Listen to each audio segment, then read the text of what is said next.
Hierdie tyd van die jaar dink 'n mens nou oor 'n klomp dinge en nou die dag toe is daar 'n spreker wat met ons klomp predikante kom gesels om so 'n bietjie te praat oor selfversorging, moegheid hierdie tyd van die jaar en so. En sy herinner ons toe aan daai ongelooflike liedjie wat jy dalk het jou kinder daar uitken van tel jou seëninge, tel jou seëninge. Kan jy dit nog onthou? Hulle praat daarvan soos 'n koortjie, dis 'n koortjie, tel jou seëninge. So wanneer laas het jy 'n lysie gemaak van al die goed in jou lewe waaroor jy kan dankbaar wees?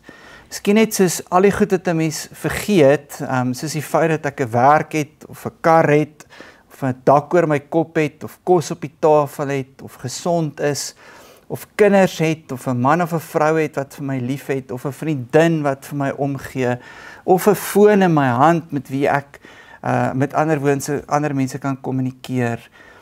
Daar is eintlik soveel goed op die lys van maniere waarop die Here jou seën.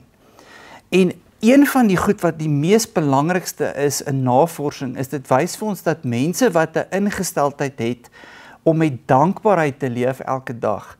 Dit is mense wat gesonder is, dis mense wat beter slaap, dis mense wat spanning beter hanteer, dis mense wat se verhoudings gesonder lyk, want hulle gee vir mense makliker komplimente, dis mense wat makliker negatiewe goed of moeilike goed wat in hulle lewe kom, hanteer. Mense wat dankbaar is net gesonder mense. Die Bybel leer vir ons dat ons baie het om voor dankbaar te wees. En dat ons elke liewe dag eintlik moet begin en elke dag moet afsluit deur vir die Here te sê dankie. Dankie Here. Dankie vir al die goed in my lewe. Dankie vir die seëninge. Want wat gebeur in jou verhouding met die Here as jy 'n gesindheid van dankbaarheid het?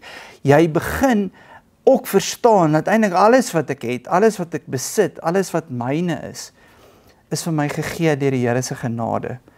En dan lewe ek anders, dat ek kyk anders na die mense om my, ek bestuur die goed wat myne is as 'n rentmeester beter, maar ek gaan sommer die dag, al is dit nou hierdie tyd van die jaar, beter in.